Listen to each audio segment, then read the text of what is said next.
Hello' guys তো আজি বৰ্তমান আমাৰ ক্লাছ টেষ্ট শেষ হ'ল। আজি আমাৰ একাউণ্টেঞ্চি আছিল ছেকেণ্ড হাফত।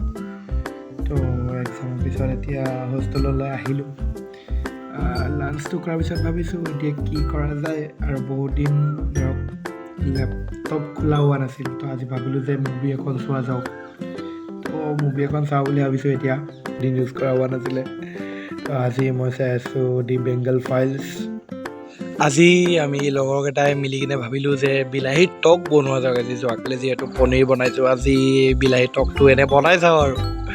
তো আমি আজি বিলাহী টকটো বনালোঁ। আজি ৰুমত আছে দাস, আমাৰ ৰিজিকে দাস, আৰু আমাৰ এস্থেটিক কিং প্ৰিন্স তামাং। হোষ্টেলৰ পৰা বাহিৰৰ ভিউ লৈ আছে, একদম হাৰি ভাৰি ভিউজ ইন দ্য নাইট। লগতে আমাৰ ডিনাৰো আজি আপোনালোকক দেখাই আছোঁ। আজি ভিডিঅ'টোত ইমানেই, ধন্যবাদ।